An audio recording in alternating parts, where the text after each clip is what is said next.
up, everybody? Hope all y'all are doing undeniably fan-freaking-tastic out there. It's Monday, and you know what that means. It's vlog day once again. But before I continue, though, let me go ahead and get this out of the way because I've been dying to go ahead and get this review out of the way. But I gotta talk about Scream 7, the spoiler review. So if you look in the description below, you will find a timestamp to let you skip the spoilers. But yeah.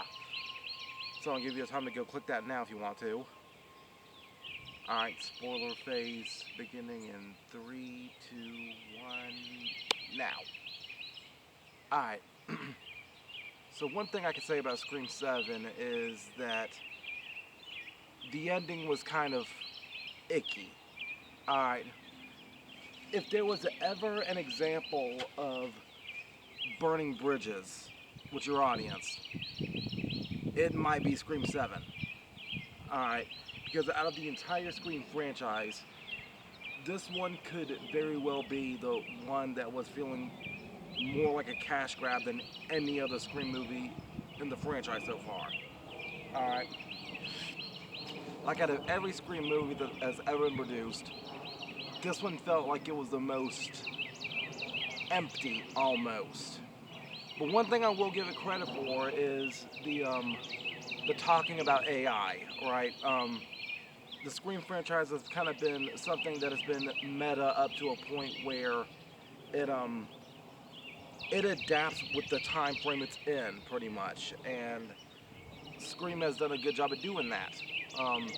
Scream 7, for example, they dabbled into the conversation of AI. And now, with all of this talk about Stu Macher still being alive, they still didn't deny it. And look, I will say that, like, I'm still gonna say that until, like, something is confirmed in Scream 8. They still did not deny that Stu Macher is actually dead. Alright. Because when they was talking with that doctor, they had a very good alibi. They had an extremely good alibi. And one thing I've noticed about all those Scream movies is that there was never a funeral for any character. There was never a proper send-off. There was never a, hey, you remember when this happened kind of thing? That never happened. Like, if there's any character that deserved a funeral, if there's any character that deserved a farewell sign-off, it would probably have to be, Dewey. Yeah, it would probably definitely have to be Dewey. But out of this whole franchise, like, they never showed a graveyard scene. They never showed a cemetery scene. They never showed where Sydney's mother was buried. They never showed where anybody was buried. Alright? And I'm just saying that there might be a scene in the future where they go to investigate Stu's grave and there's no body in there. Alright. Another thing I'm wondering is, look, we can add as many family members as we want to. As many family members as we want to. Why can't we say Stu had a brother? Why can't we say that Stu's parents were aggravated and motivated by the same issues that Billy's mom was? Alright. Because heck, Billy's mom, she ended up becoming a killer too, trying to avenge her son. Why can't either of Stu's parents do the same thing? Who's to say that they can't? Alright. But I mean, don't get me wrong. When it comes down to Scream 7, I liked the idea behind it. I liked the sense of, wait, what? Behind it. Like the things that made you think twice, pretty much.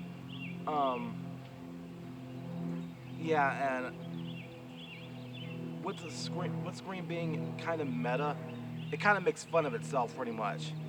Like, that's why they have movies about movies. That's why they have the Stab franchise involved with the Scream franchise. Like, the Stab franchise and the Scream franchise, they go hand in hand, pretty much. And, yeah, with that in mind, Randy, yeah, Randy Meeks, I think that was his last name. He was the one that kind of like set up that meta tone about the whole thing. He was the one that was walking us, the audience, through it because he was part of that audience. He was our inside man in the film, right?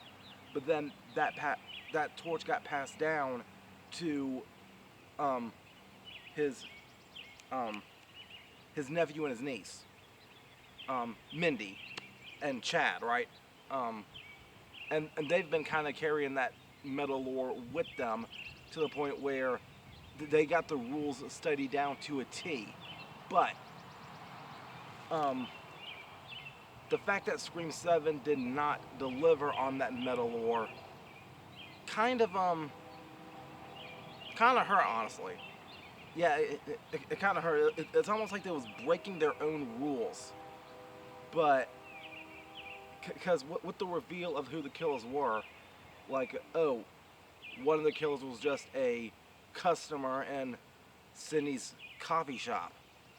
And then the other two was one of the doctors from that place that they went to go investigate. And of all people, just Sydney's neighbor. None of those was the supposed suspects that they had in that bar. None of that was adding up. And even around the beginning, like shortly after Stu's house was burned down for an unknown reason by an unknown killer, even Gail Weathers herself said that Woodsboro was an old story. So whoever that fourth killer was at the opening part of Scream 7, that was never confirmed or denied either, I don't think. I could be wrong. But look, if anything, I think maybe Scream 7 was probably a sacrifice. Like I'm trying to like think about it in the long game here. Because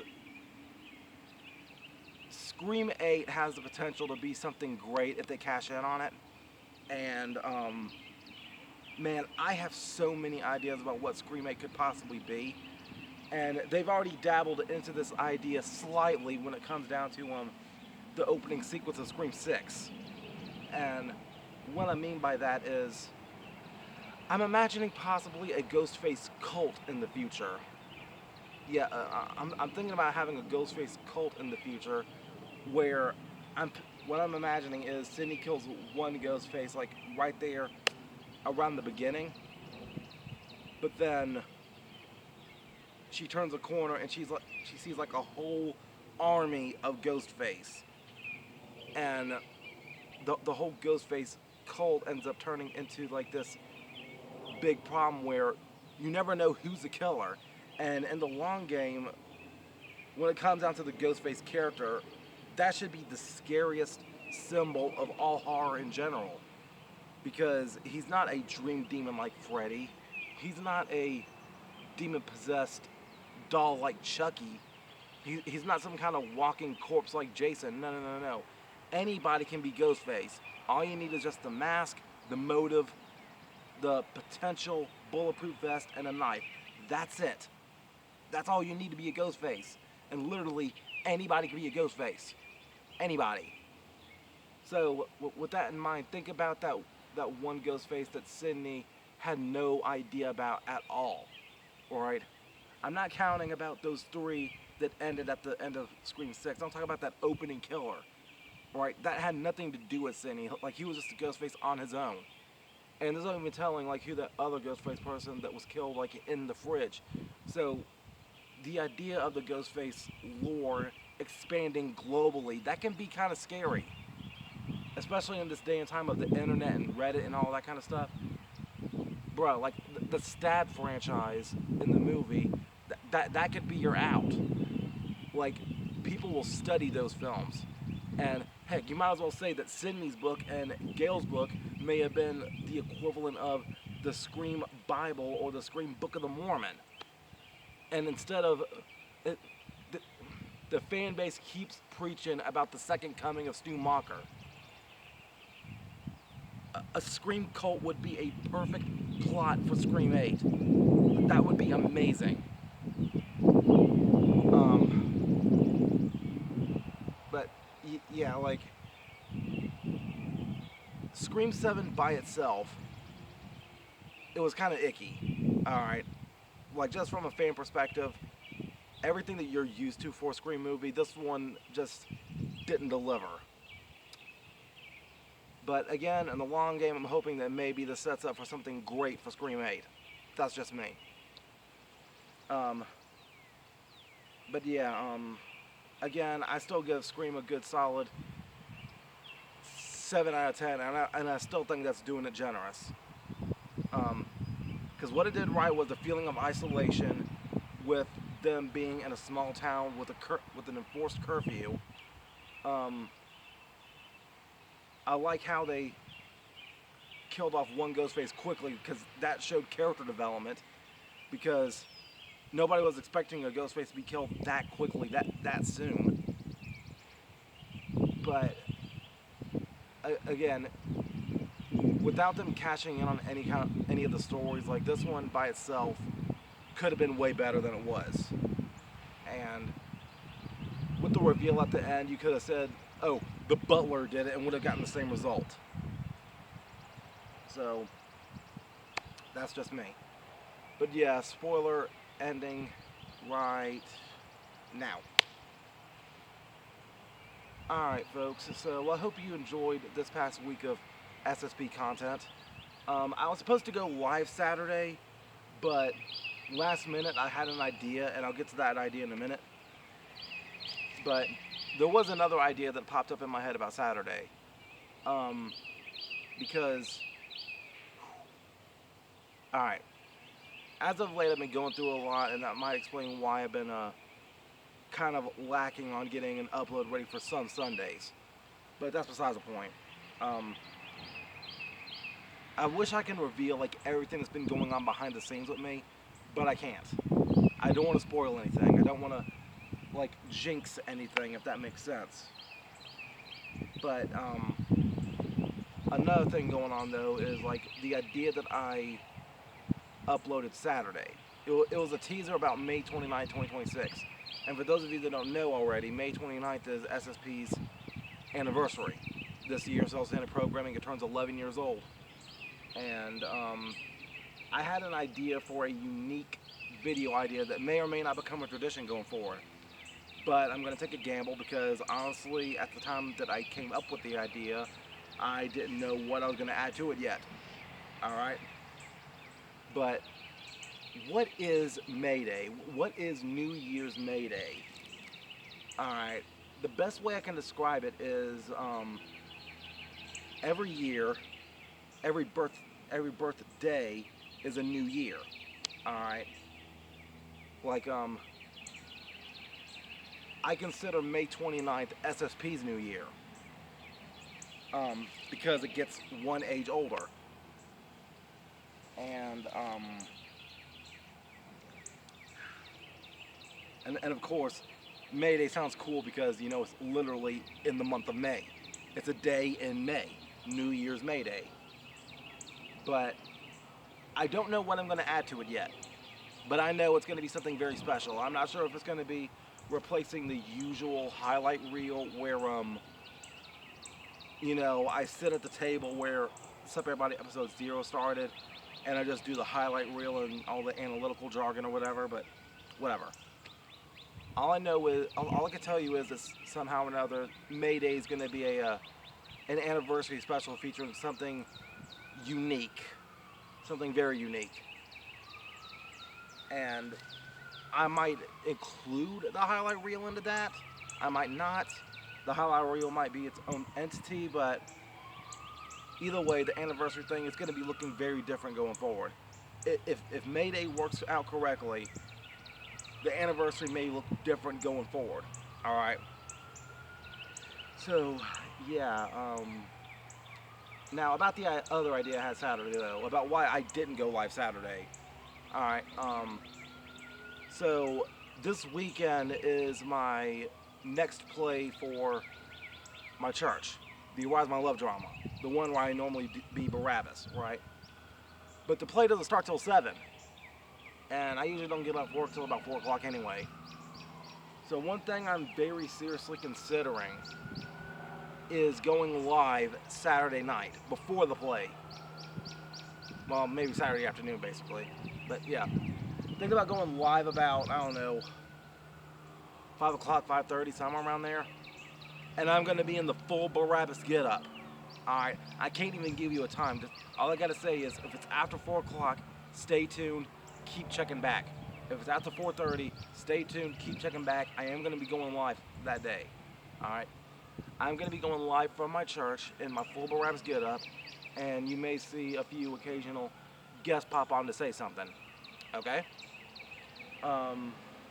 Yeah. So, there's that. Saturday I will be going live as Barabbas, and it's going to be very different this year. Alright? I talked it over with a few folks in my church, and they seem to have liked the idea themselves. So we're going to see how it plays out. But, yeah, other than that, folks, oh yeah, that's another thing too. I did upload a reaction this past Sunday. Go check it out if you, get a chance. I did upload a reaction yesterday to, the trailer for Spider-Man Brand New Day. Yeah, go check that out if you get a chance too. And, yeah, and y'all, I am still in search of questions. What the heck is y'all problem? What the heck is y'all's problem? We need to get some more questions up in here. I still want to do that Q&A soon. Hopefully before the anniversary gets here. So I still need questions, please. Alright. But yeah. Stay tuned for any further developments, and I'll keep y'all posted. Until next time, make sure all of you remember to be outrageously optimistic year round. Booyah! I'm out. Love you all. And here comes my hug of appreciation. Bye.